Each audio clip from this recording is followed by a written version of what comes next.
Micrometer mastery, and hopefully at the end of this talk, we will unleash some advanced observability capabilities in your JVM applications. I'm Jonatan. I work in the Spring team. Inside of the Spring team, I work in a little team called Spring Observability team. So I am working on everything observability across the Spring portfolio. That mostly means I'm one of the maintainers of Micrometer. But I also work sometimes on Spring Cloud and Spring Boot as well. I'm a Java champion, and I am one of the leaders of the Seattle Java user group. And you can find me online on developers.com, and that is my social handle. So last year, I talked about observability basics here. If you did not attend that talk, don't worry, we are going to do some recap. So first, let's define what observability means for this talk. So we will define it as how well we can understand the internals of the system based on the outputs that it provides.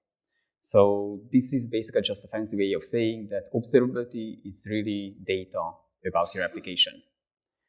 What kind of data? A lot of different types of data. But I will talk mostly about logging metrics and distributed tracing for this talk. But there are much more signals that you can use in your applications to reach better observability. Why do we need this though? In one word, because of complexity, because today's systems are increasingly complex. We live in the cloud era. If you have heard about Death Star architecture or big ball of mud, that's what I'm talking about. If you haven't, look at these pictures and imagine if you need to troubleshoot something in these systems. By the way, this is, as far as I know, Amazon, Netflix, and Twitter 15-ish years ago. If you imagine what they can look like today, I don't want to imagine that. But yeah, if you need to troubleshoot something here, yeah, good luck. And to make this worse, these environments usually are very chaotic. Which means that you turn a knob a little here and somewhere else in another region, applications will go down. Also, we need to deal with unknown unknowns in these environments, which means that there are things right now in production that you don't even know that they exist, but they can bring production down. And also, to make it a little bit more worse, did I tell you that this is kind of like a darker part of this talk? So to make this worse, some things can be perceived differently by different observers, which means that maybe 100% is okay from your perspective, but at the very same time, maybe everything is broken for your users. Why do we need observability from the business perspective? Well, in one word, because of money, I guess. Because we can reduce loss of revenue from production incidents. Because if you can have an insight about what is wrong, probably you can fix it faster. So you can have lower mean time of recovery. And also you might need less specialized knowledge, because you will not need say this tribal knowledge for every single application, and you might not need a different tool for every single application. You can have just a standardized set of tools, or maybe one tool that you can use for all of your applications. And you can quantify user experience, which means that you can actually measure it. You don't need to guess, which is awesome. So let's talk about these three signals in a little bit more detailed way. And let's also talk about what you can do if you want to implement these, mostly in the JVM and Spring. So logging usually tries to answer the question, what happened in your application? And I have two examples here. One of them is, or one of the examples is through a latency, and the other one is through an error. So let's say that in your logs, in the latency scenario, you will see this, that, hey, processing this request took 140 milliseconds. Okay, that's what happened, but is it good or bad? 140 milliseconds. There are people on this conference who would say that, hey, 140 milliseconds, I would be really, really happy if any of my applications would answer that in any of those endpoints. There are people on this very conference as well who are saying that, hey, 100 milliseconds, what are you talking about? I am operating in a microsecond range. 140 milliseconds, that's an eternity to me. So metrics can give you that context. It can answer the question, okay, how bad is it, or how good is it? So let's say in this example, metrics are saying that, hey, the maximum latency in this time range was 150 milliseconds, and the P59 was 140. In that context, 140 is rather bad. It's definitely not good. It's very, very close to the max, and it's right on the P59. But we don't know why this took 140 milliseconds. And distributed tracing can answer that question. It can answer the question why something is happening. And let's say that in this case, distributed tracing is saying that, hey, your application called another application, that other application called the database. The database itself was slow responding to that query, and that's why the whole thing was slow. And sometimes it also can tell you that, hey, the database was slow because a lot of data was requested. The other example, the error scenario, let's say that you can see in your logs, in your application logs, that, hey, processing this request failed, and here is your stack trace. Be happy with it, in your face. What happened? Yeah, something failed. Why did this thing happen? Sometimes logging can answer that question, but not always. If you have like a good log message and you have like some insights about like what is going on in your application and how things are set up, then maybe you can answer that question, but not always. But let's see, like processing request failed. Is it good or bad? Well, it is not necessarily good because that was an error, but do we know like how bad this is? We don't. Like metrics can answer that question though. It can give you the blast radius. Is this just a one-off or everything is broken? In this case, let's say the metrics are saying that, hey, the error rate is 0.0001 errors per second. And there were only 2 errors in the past, like 30 minutes. That's not very bad in this context. And also, let's say what we can do to answer the question why. Because distributed tracing is for that. And let's say in this example, distributed tracing is saying, hey, your application called another one, that other application called the database call failed, and the error basically cascaded up. And that's why you are seeing the error. And sometimes distributed tracing can tell you that, hey, for example, the database call failed because there was an invalid input error. Nobody did validation except the database, and it cascaded up. So let's see what you can do if you want to implement these signals. Mostly with Spring Boot, but this can be true with any JVM application. So we usually recommend SLF4J and Logback for logging. SLF4J stands for Simple Logging Facade for Java, and it has a simple API, and basically once you use it, after that you can plug logging libraries in and out. It's very simple. Spring Boot has support for this. Out of the box, it is using Logback, but you can replace it for Log4j too if you want to. It's just replacing a dependency. It's simple. If you want to implement metrics, we usually recommend Micrometer. Micrometer is a dimensional metrics library for the JVM. You can use it with any application. It doesn't need to be Spring or Spring Boot. And this is a little bit like the SLF4J situation, because Micrometer has its own API. And if you use it, then you can basically plug metrics backends in and out. So you can basically send the data to different backends. Actually, you can send the data to multiple backends if you want to, which is really good if you are migrating from one to the other. And it has support for many, many backends. Spring Boot Actuator, it auto-configures for you, basically for free. And all of the Spring portfolio, it is instrumented with Micrometer.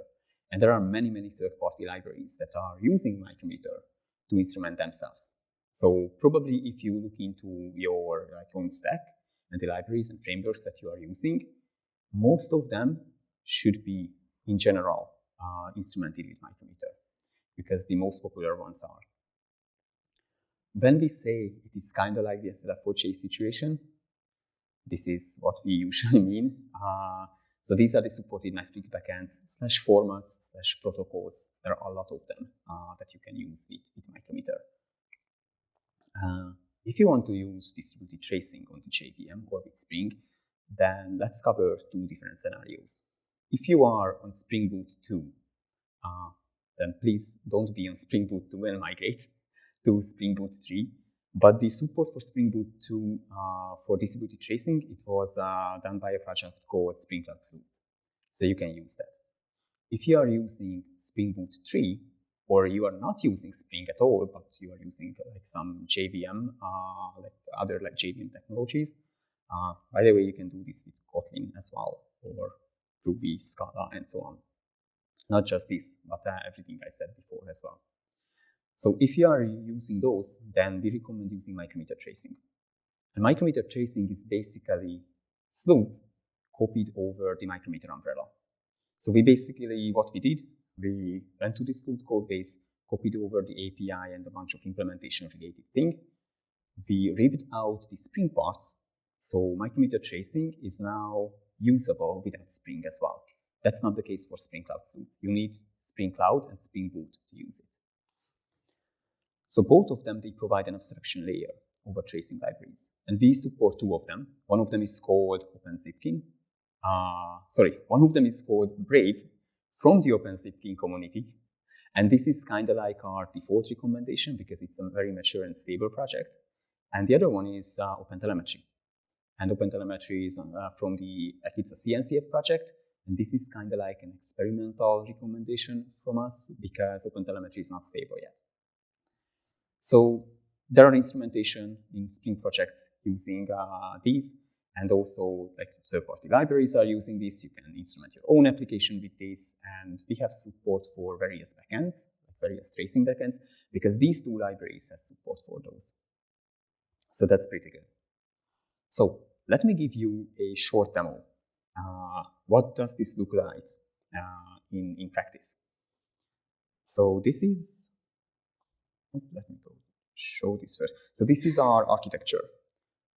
We have three applications. The user calls an application called T-Service. T-Service calls TDIF and Water services over HTTP, and they have their own databases.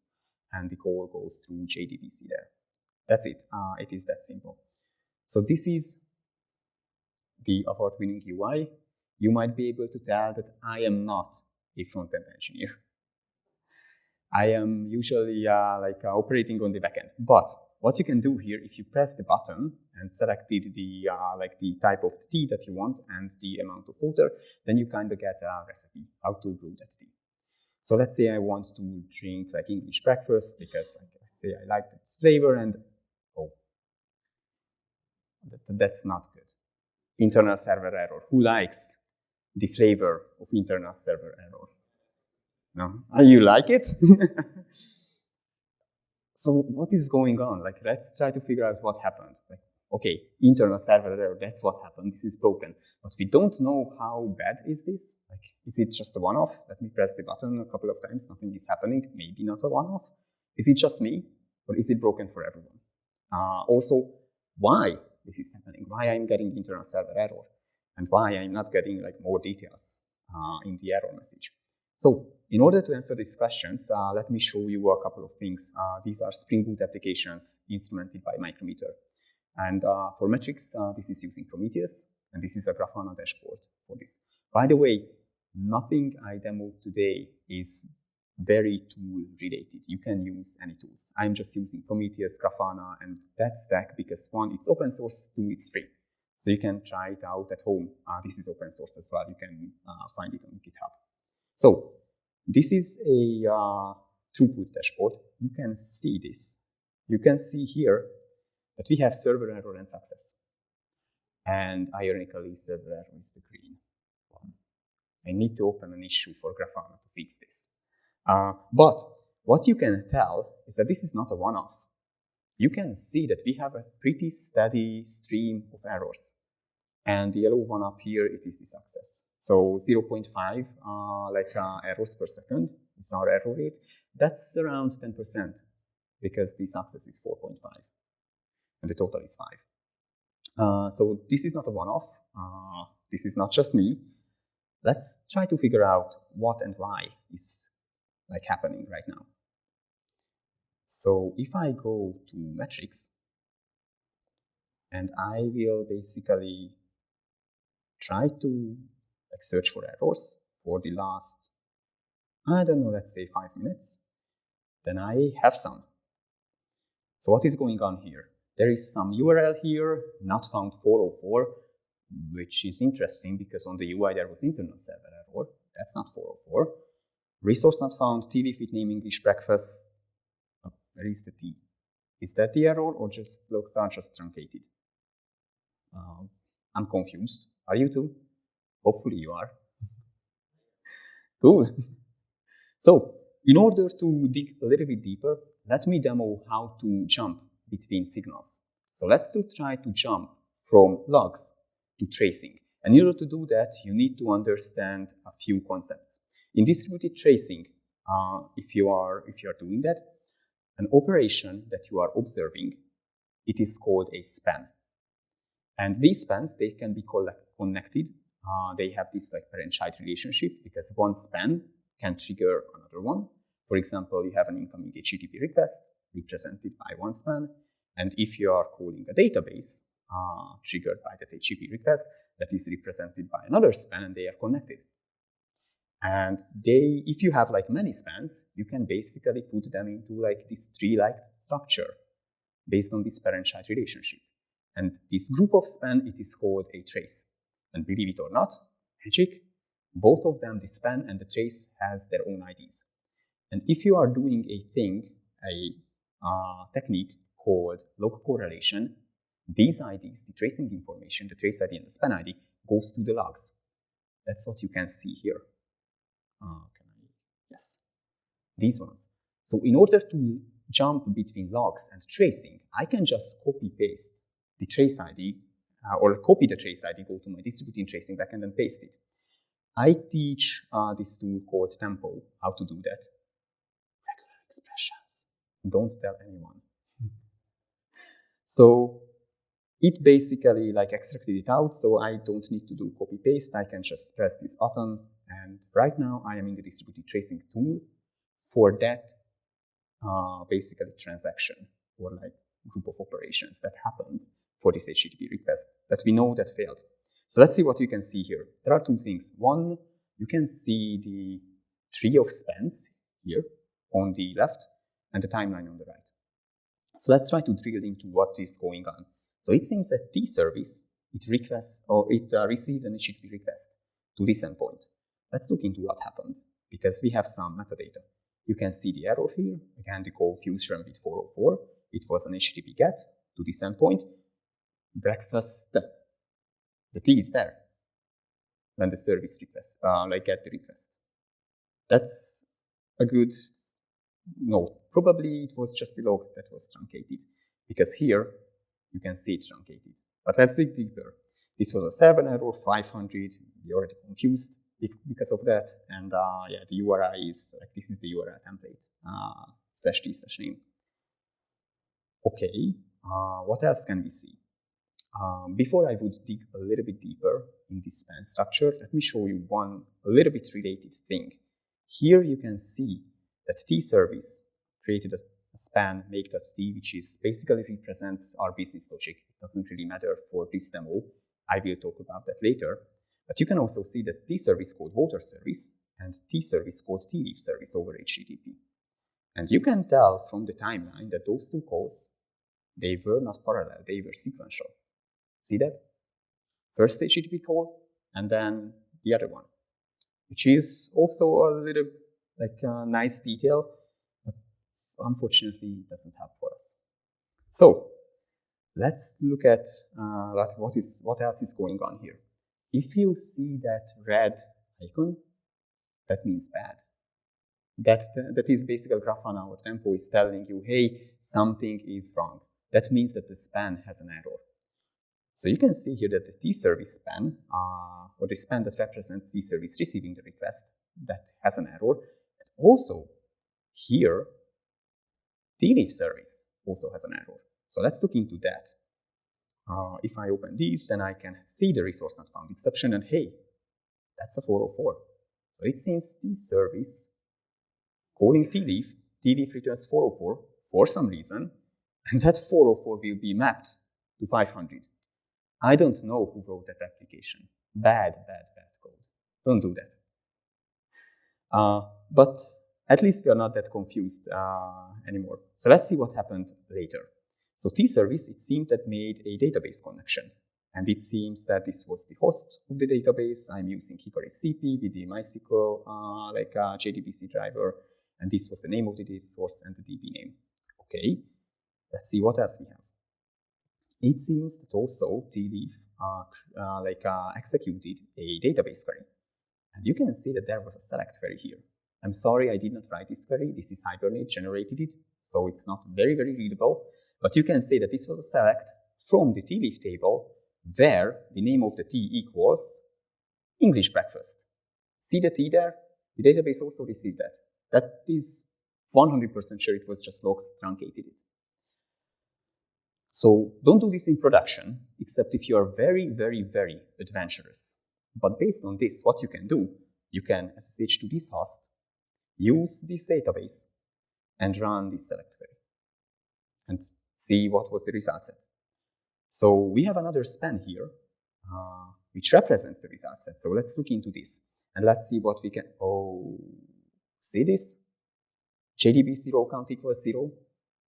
That explains what's the problem. So it seems that what happened is T-Service called tleaf service called the database, executed that query. The database returned an empty result set because somebody forgot to put, I don't know who was that, but somebody forgot to put that record to the database. Tleaf service returned 404, that was mapped to 500, and that was basically thrown in our faces as internal server error. So, mystery solved, I guess. I'm not going to fix this error and put this into the database just right now because I will need this error later for another demo. But let me show you what else you can do to jump between these signals. So we see how to jump between logs and traces using the trace ID. Nothing prevents you on the word to jump back because you still have the trace ID. So here you can basically copy the trace ID, go to your log ingestion system and search for it. And I teach again like Tempo how to do this, but you can do this with any tool just by copy pasting. And if I click on this button, then I should see here all the related logs from all of the applications. Like you can see T-Service here, and if I scroll down, there should be, tleaf service and water services. So all of the logs from all of the applications that belong to this one single request processing are here, which is awesome if you want to look into deeper a little bit. But let me also demo how to jump between traces and metrics, because that's our next thing here. And there are two ways, like from traces to metrics and back. Now, one way is much, much easier than the other. And the easier one is jumping from traces to metrics. Because what you are basically asking that, hey, here is my example span that I am looking at right now. Show me an aggregated view for all of these events that are similar to this. And this thing, it is instrumented using a thing called Observation API, which I'm talking about later. But what it does, it kind of enforces you to use the same keys and values for low cardinality metadata, which means that what you can see here will be the same dimensions for your metrics. So method equals get, outcome server error status 500. So again, based on this data, on the spans, you can fabricate a query in your metrics backend and see all of the data points that are similar to this and aggregate them together. So I also, just to not copy paste, I teach Tempo how to do this. And if you look into my query that was created, this is basically the same keys and the same values that was on the spans. And now I have a dashboard. This is, by the way, the throughput for HTTP GET messages, which was server error 500 to this endpoint. So this is pretty nice. Jumping the other way, back, from metrics to traces, that is a much, much harder problem. Because basically there the question is that, let's say that you have 1 million HTTP requests that you received in a certain period of time. And you generate metrics or record metrics for these 1 million requests. And you're aggregating the data. And you are saying that, hey, during this period of time, the throughput was, 100 requests per second, or the max latency was 100 milliseconds. How can you jump back from that aggregated one single number to one of those example requests or spans? That's a pretty hard problem to tackle because that's impossible. You are losing data. You have 1 million requests and you just basically throw all of those data points out and you will have one number at the end. So in order to answer that problem, the industry came up with a technique called exemplars.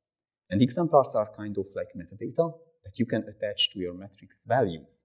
So when you are basically recording metrics, you are also sampling some kind of data, in this case tracing information, and you can gather that metadata and attach to your metric values. So Prometheus can do that. It has exemplar support. Not a lot of backends has, but Prometheus is one of them that has it. So if I go back to this dashboard that I showed you before, you can see these data points on the bottom that are not connected. Those are sampled exemplars. Those are basically examples for this time series that, hey, this is what happened. Here is an example for that. And as you can see, here is the trace ID. So again, with the magic of copy-paste or pressing a button, I can jump with that. I can jump to the tracing backend using the trace ID, which is pretty nice. So let me go back here. And you saw how to jump between logs and traces using the trace ID. That's easy. You saw how to jump from traces to metrics using this technique called common tags. If the tags are the same on spans and metrics, the low coordinate tags are the same, then you can use that to fabricate your metrics query, either using a tool that supports it or by the power of copy-paste, or you can write a bash script or something that will create, and you can copy-paste that. And you can also jump from metrics to traces using exemplars. Now you can jump from logs to metrics as well, because you can stop at traces. Like from logs, you can get the trace ID, jump to the traces, and with that, you can, with the tags, you can jump to metrics, and the other way. So basically, you have the full circle. That's a pretty nice thing to have. Okay, so this was kind of like a recap, and let's talk about this thing called the Observation API. And the Observation API is kind of new, but not really, because we released it 3 years ago with Micrometer. And it is trying to solve the issue that if you want to instrument an application or your components, you want observability for a component, then you need to do a bunch of boilerplate, unfortunately. Because you want to add logs, so you add your log statements so that you can have application logs. You want to add metrics, so you start and stop timers, increment counters, and so on. And then you add distributed tracing, you are starting and stopping spans.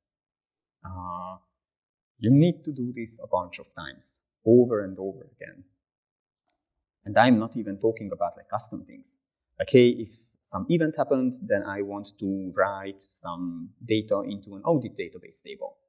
That's the fourth one. Maybe you want a fifth one, and so on. All of those things needs to go into your code, into your application. That's a lot of work, and that's a lot of boilerplate. So that's why the Observation API was introduced a few years ago in Micrometer 1.10. And if you are using any modules of Micrometer, you will get this as well, because Micrometer Core has a dependency on this Micrometer Observation module. But this is kind of like a higher level of abstraction, mostly for timing operations. Not entirely, but mostly for it. And basically the promise that the Observation API gives you is that you can instrument your code once, and then you can get multiple benefits out of it later, runtime basically. And what I showed you in these demos earlier, all of them use the Observation API. So what does this look like? So if you want to use it, then you don't need to start and stop timers and start and stop spans anymore and add all of these boilerplate, but you are adding less boilerplate by saying hey, I want to start and stop an observation. And you might also want to signal an error, and there are a bunch of other things that you can do with it which are not on the slide. You can add metadata and so on. The observation API has more capabilities than this. But if you do this, what will happen? Well, by default, this can be shocking, nothing. But if you ask me, the heart of the observation API, it's a component called observation handler. And the observation handler is kind of like a listener that will be notified when somebody starts and stops an observation, signals an error, and so on. So in theory, you can write like a metrics handler that will start and stop like a timer when somebody starts and stops an observation. You can have a tracing handler which will start and stop a span when somebody starts and stops an observation. And you can have like a lot more. In practice, we have a metrics and a tracing handler out of box for you. So you can just use it. So if you have a component that is instrumented like this, then runtime, you can basically decide, hey, I want metrics. And the only thing that you need to do is register your metrics handler. And you don't need to touch the instrumentation. And maybe you cannot touch it because it's an like HTTP library that you are using, and that is your dependency maintained by somebody else.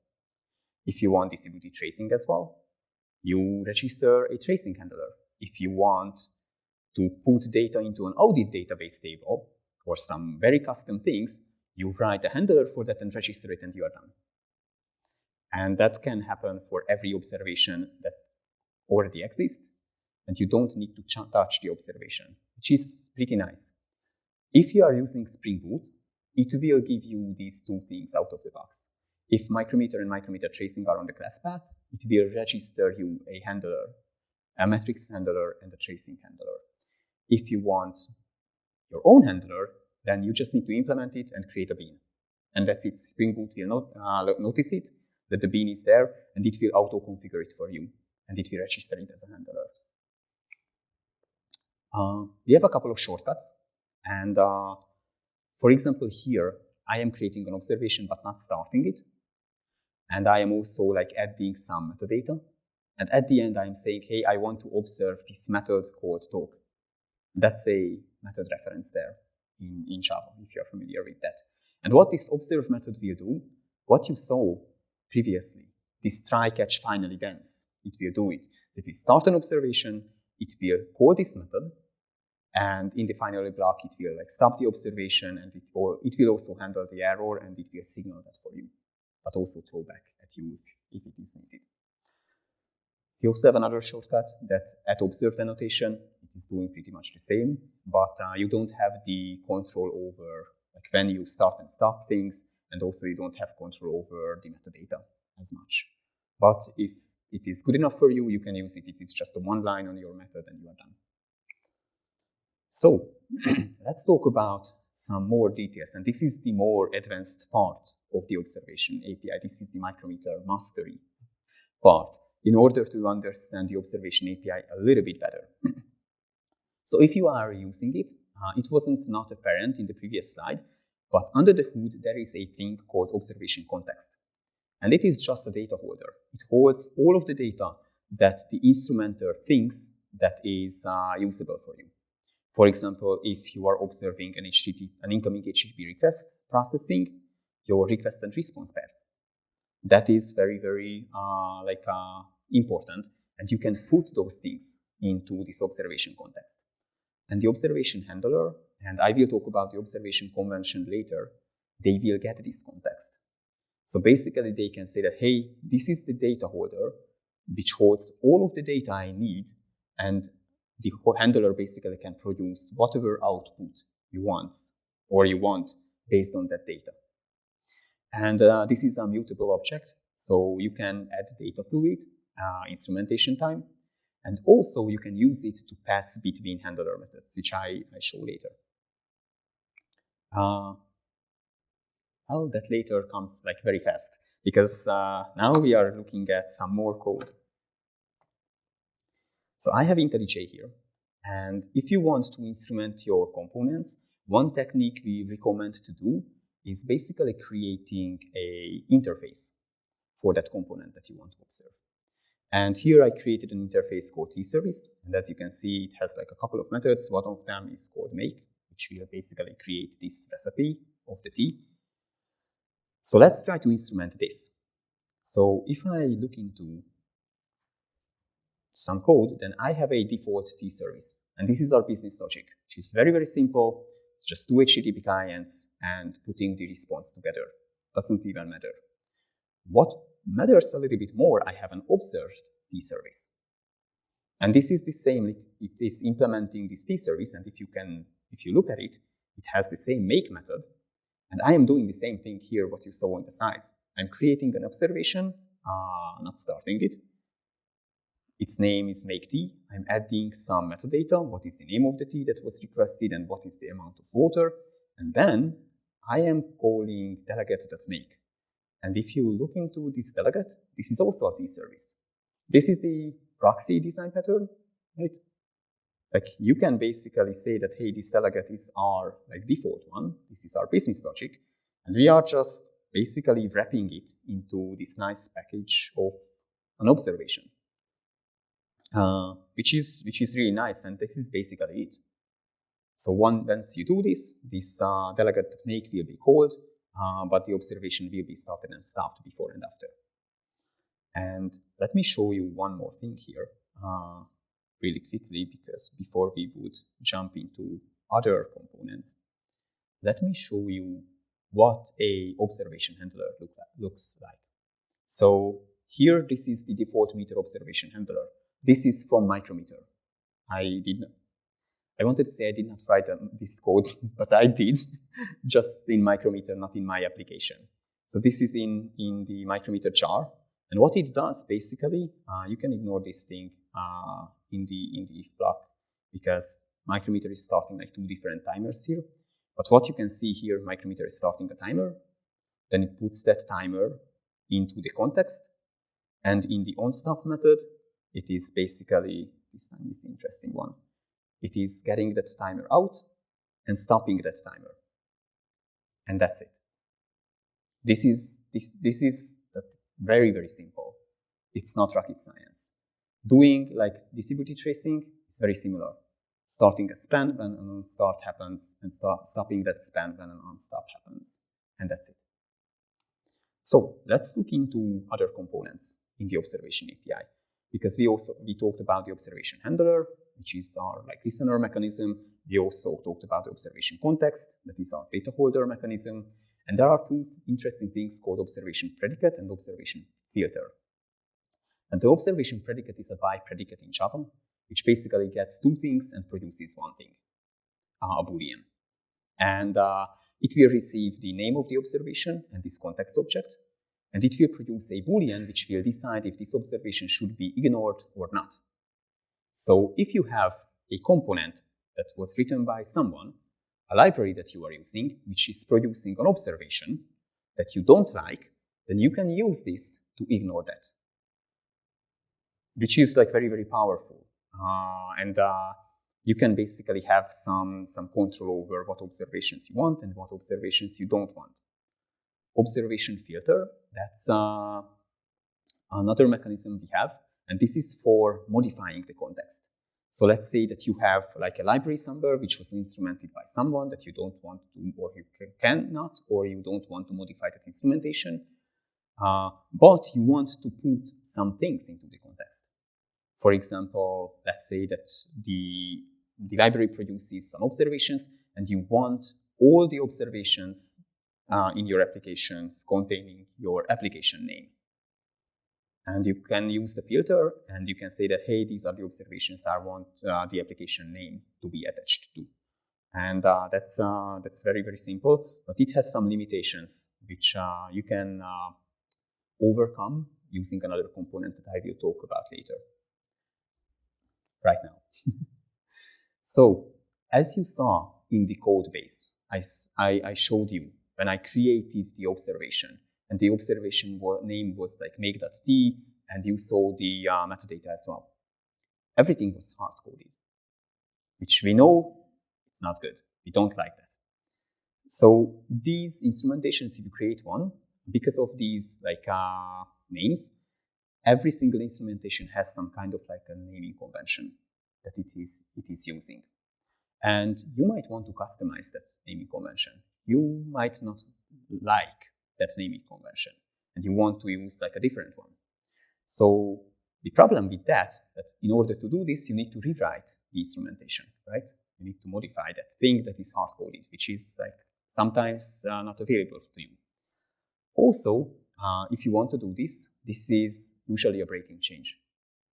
Because if this observation will produce metrics and spans or like other things, then everything that depends on those naming convention, for example, your dashboards, they will be broken because you changed the name.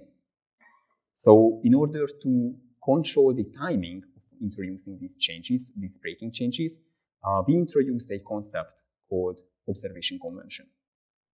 And what the observation convention does is basically it will provide these hard-coded values, and you can replace them. So basically, what you can do, your instrumentation that is coming out of the box for you with your library, that provides a default naming convention, and it lets you to inject your own. And if you look into Spring frameworks, so basically the whole Spring portfolio's code base, they are doing this all the time. It basically provides you some naming convention, and it should let you override that by either extending or like re-implementing this observation convention concept. So let me show you what does that look like. So if I go back to this Observability service, conveniently, somebody put here some methods which are commented out. Thank you. If I uncomment this and look at it, then what you can see here that nothing is hard-coded anymore. You can see that there is a default convention, a custom convention here. And what will happen if there is no custom convention? If it is null, then the observation API will fall back to use the default. But if the custom is there, then it will use that. And you can see that the default is basically hard-coded here. It's private final static on this class. But the custom is coming through a constructor injection. It's coming from the user. So you can tell that, hey, I want to use this convention.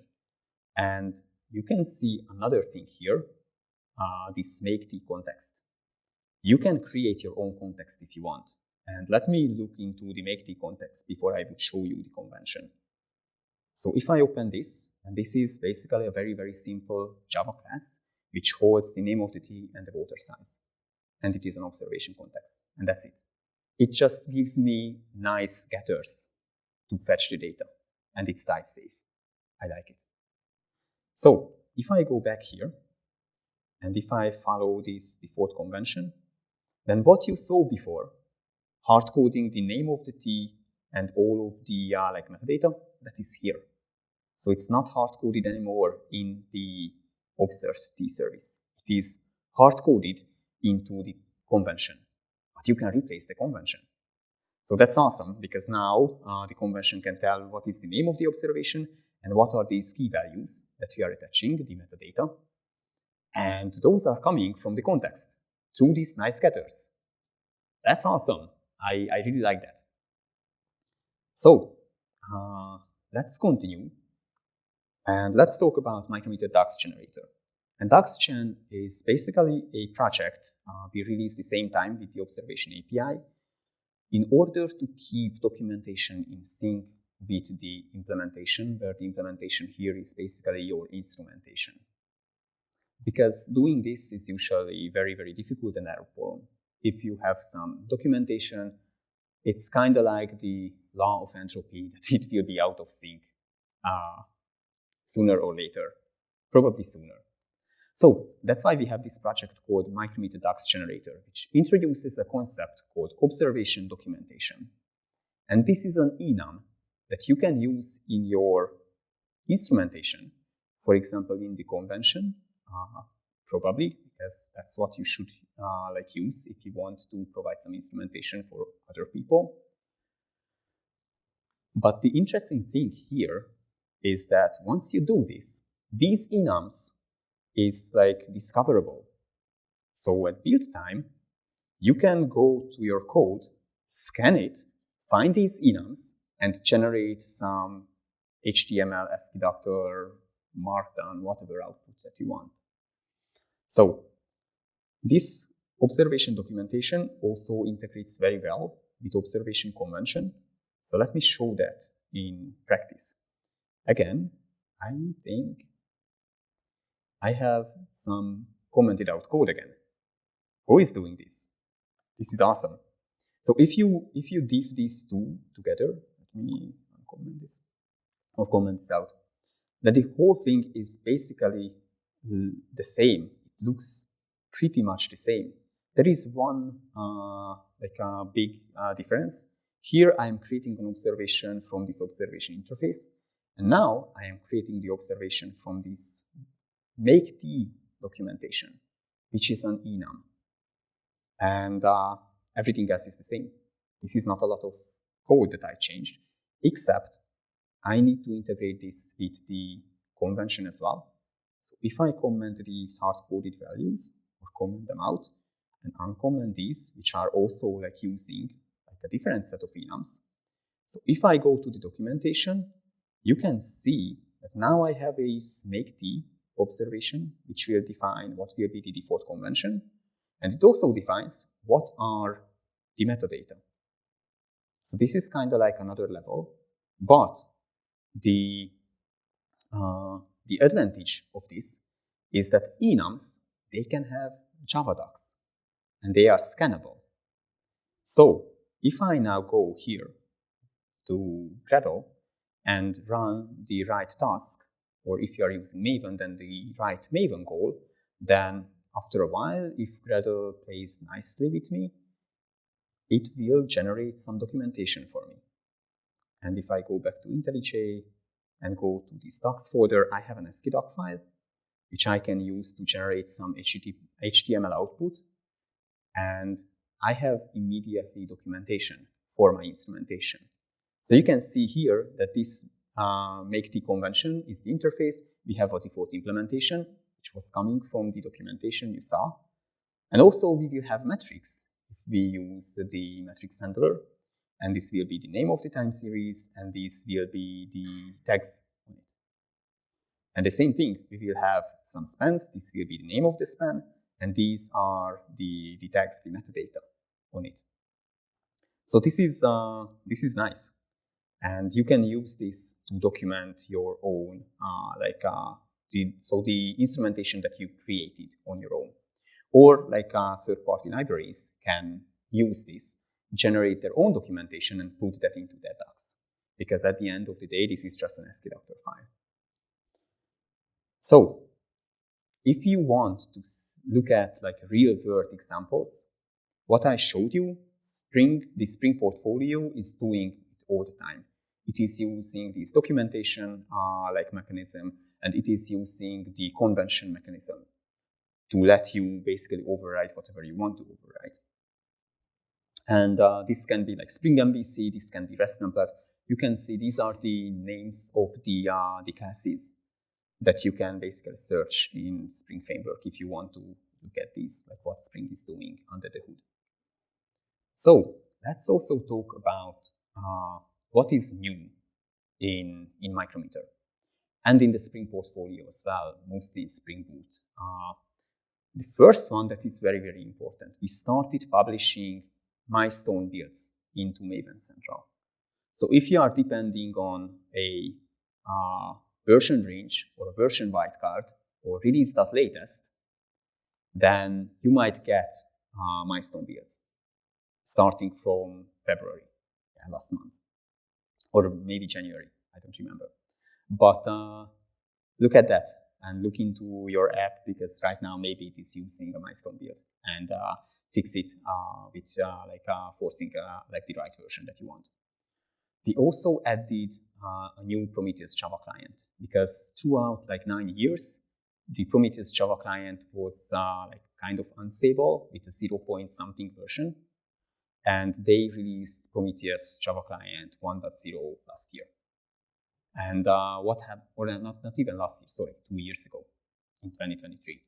And it contains a couple of breaking changes, which might not affect you if you are using a framework and everything will be auto-configured for you. But if you're using and depending on the Prometheus Java client, with Micrometer 1.13, this can introduce breaking changes for you. But the silver lining is that we also have the old client available to you. So if you don't want the breaking change, you just need to use a different dependency, and that's it. Read the release notes, it is documented there, and it is very, very simple to do that. And most of the times, I think the migration should be very simple to you as well, in general. We added support for exponential histograms for OTLP, which is just another type of histogram, and now we are supporting that. We added virtual thread metrics. You will need to use like Java 21 for that, but we have like a new module in Micrometer that supports it. And also we added a very interesting thing. We have this test observation registry since the introduction of the observation API. And with the last release or 2 releases ago, we added validation capabilities into it. So if you have your observation or like your instrumentation using the observation API, then what happens if you are using this test registry in your unit tests? Then it will validate if you are doing something bad. For example, if your instrumentation wants to start observations twice, or stops it before it is even started, and it will basically throw an exception to you. And the exception contains those lines that are problematic. It will basically telling you like, hey, you are doing this and this is wrong. And if you are using like an IDE, the line numbers are clickable, they are linked. So you will be able to figure out like what is wrong with your instrumentation. And these are Spring Boot things. So we add this an SBOM actuator endpoint into Spring Boot. So SBOM stands for Software Bills of Materials. And what it does, it basically like giving you a list of your dependencies with all of the versions, which is really nice because if you want to know if this application is using the wrong version of Log4j, which is like vulnerable to Log4Shell, let's say, runtime, then this can tell you that. Also, we introduced this thing, this property Spring Application Group, which you can use to group applications together, and you will have this metadata available to you. For example, you have a group for your, ordering applications, your search applications, payments, whatever. And if they consist of like multiple apps, then you can group them together. We also have details on the actuator info for process information. You will get the process ID, the parent ID, the owner, and so on. A bunch of details. We introduced SSL info and also SSL health indicator in boot. If you are using TLS, or like you're not using SSL nowadays, I guess, but if you have like a certificate in your application, then this can tell you if the certificate is already expired or will expire soon, and you define the threshold. You can say that, hey, let me know if the application certificate, any of them, will expire within a week or a month or, 72 hours. It's up to you. We have out-of-the-box instrumentation now for Spring AI and Spring gRPC. And the last one is very, very new. It is just brewing. We want to provide you the trace ID in the HTTP responses.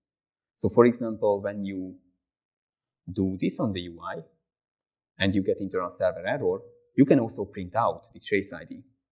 And if you send this as an error report to someone, they can get this trace ID and search for it. This is not very hard to implement on your own, but we are right now working on like giving this to you like out of the box. So let me give you another demo. And let me just try to show you the sheer power of the observation API.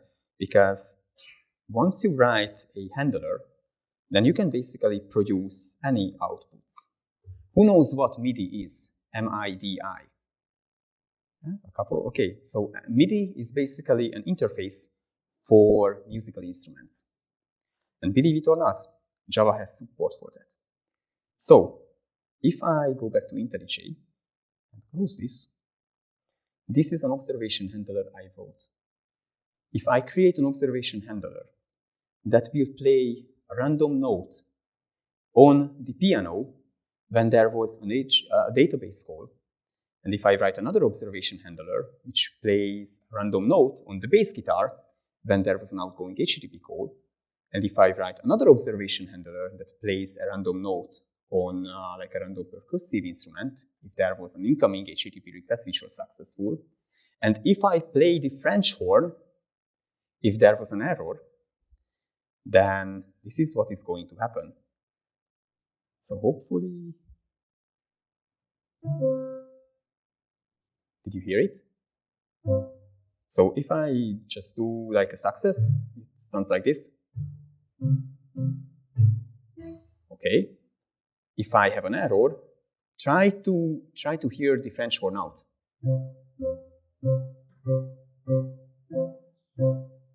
Can you hear the horn in it? Because right now, what I'm trying to do, hit this with some load. And let's see what will happen. And let me give you some visual clues. Every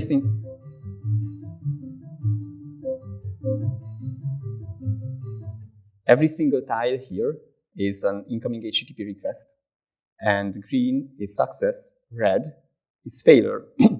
Check if you can hear the French horn when the red tile appears.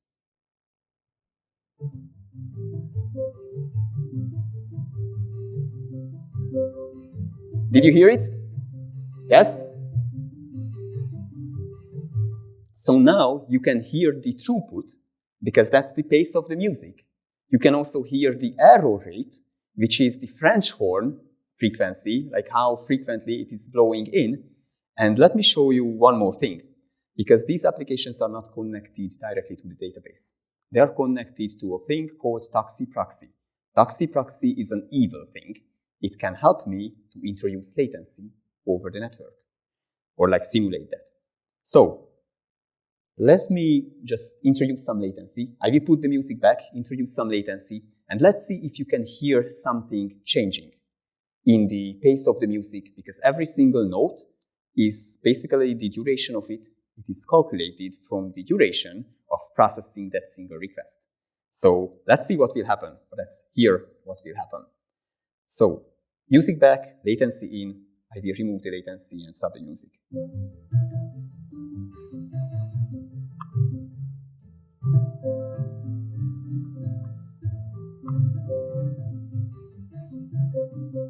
Did you hear it?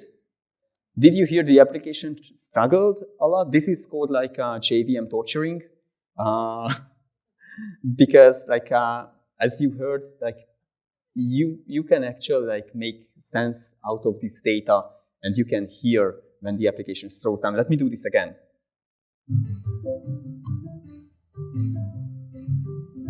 Bad. It is having a bad time. And back to normal. So I usually call this observability, as you have never heard before, probably. And that basically concludes my talk. Thank you very much for coming, and please let me know if you have questions. Also, I have stickers, if you want some. Spring and Micrometer stickers, yes. Thank you.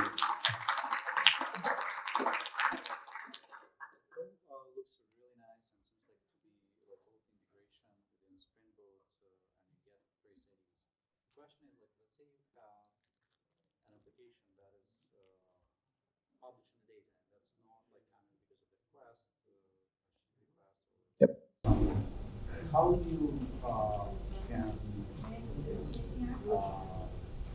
assign trace IDs on the walls? Mm-hmm. Yes. So yes. So the question was, if you are not processing an HTTP request, but you have, for example, a scheduled method, for example, or something, like you are not triggering your processing with an HTTP request, how can you have the trace ID and the span ID in your logs? So it doesn't matter what triggers the span creation. The micrometer tracing will never even know that this was an HTTP request processing. Whenever a span is created, a trace ID and a span ID will be generated for that. It doesn't matter if it is triggered by an HTTP request, a scheduled method call, a Kafka message, or a RabbitMQ message coming in. those things doesn't matter. What it will do, it will basically create like a thing called scope. And that scope will basically take care about context propagation, which means that these IDs, the trace ID and the span ID, this will be saved into the SLF4J MDC context. And when you basically have like an active span for some like block of code, and you inside of that block of code, you will basically create a log statement. SLF4J will look into this MDC context and get these things out. And this works the same way for HTTP requests, for scheduled methods, anything. If you just have like a public static void main, it is working the same way.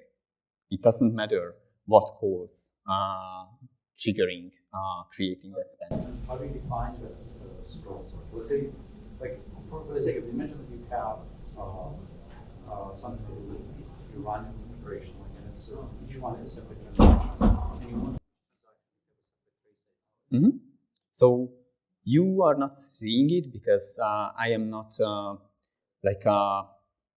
using the observation API in a way which gives me full control. But if you start and stop your observation on your own, you can open and close scopes. But if you like look into this observe method, this is what it does. And it is creating the scope as well. I did not talk about this during my slides because this is kind of like an advanced thing that you don't need to care about all the time. Sometimes you do. Does this answer your question? Okay. Okay. Scope and Yes. manages the application. Exactly. And the scope will be automatically picked up by the project. Yes. So when this happens, then all of these details, they will go to the MDC context. Not necessarily just the MDC context. There is a mechanism behind this that's basically another talk, by the way. Like that is a very deep rabbit hole. Context propagation is not easy, but that's what will happen under the hood. That these details will be written to somewhere, and if you are doing logging, then your logging library will pick up from there. My use cases are, again, it's slightly complex because like, some of the communication happens between locations using a multicast. So Oh, so you mean like between applications? How does this travel? Okay, so if you have like two applications, then based on your protocol, usually like if that protocol has some kind of like headers, for example, HTTP or Kafka or RabbitMQ or whatever, this information travels through the network. So when your other application will get that data, it extracts from the header and it will say, hey, I already have a trace ID, so I'm not creating a new one. I am using that. So pretty much that's what I'm asking. Like, even when some information in our protocol, on the other side, I need to pick it up and say, okay, I see this ID, and I need to open the scope in the same trace. That's pretty much what you're saying. Yeah, so you don't need to do that. The observation API will take care about that. If you have like a custom protocol that, for example, you implemented, then there are like special types of observation context. It's in the documentation. If you go to the Micrometer IO site and you start reading the docs, it will tell you how to instrument these things and how to extract things from something that represents a network request. Yes, yes, you will find all of those details. It will tell you. Of course. Yeah, just go ahead. Mm-hmm.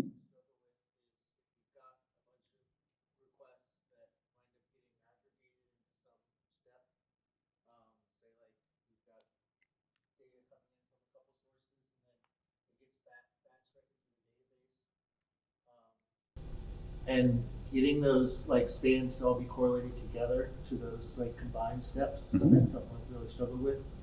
Do you have any solutions for that? Like the question is, if you have like a lot of spans, what to do?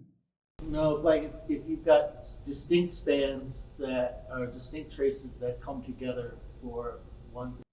Oh, so you basically want to link traces together. Okay, so it is usually a better idea to link spans together and link everything into one big trace. But if you somehow want to link traces together, which is like a weird thing, because like if you can get somehow the other trace ID, that you can basically add it as a metadata. So where you saw like, this is my HTTP status code, this is my HTTP method, you can say that, hey, this is a trace ID that represents this other operation that I care about, and you attach the value. The challenging thing there is like getting the trace ID, which is like basically based on your setup. It has nothing to do with OpenTelemetry or Micrometer or any of those libraries, basically. Does that help? Okay. Any other questions? Yes?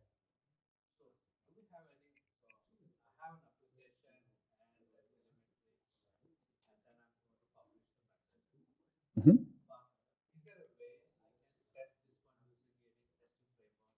Yes. So the observation API has a test observation registry.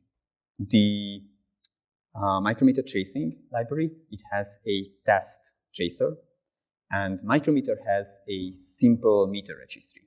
All of those are working in the memory, and also there is a TCK around this, and like support for JUnit and AssertJ. If you go to the documentation, you will find those components, and if you basically just like read the code, it's like under Micrometer test, Micrometer observation test, and Micrometer tracing test. If you look into that, that will give you these like building blocks that you can use in your test and say, hey, here I want a matrix to be produced, which has like this name, this metadata, and this value. And the same thing for spans and observations. I want to have an observation here, or I don't want to have an observation here, and so on.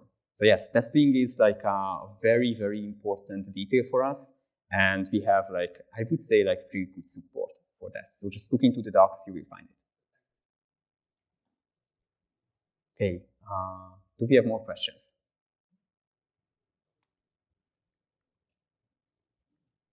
If you don't, but if you think maybe we will have some later, you can find me online, developers.com. Those are my like social handles. You can also find us, the Micrometer team, at slack.micrometer.io. That's our Slack workspace.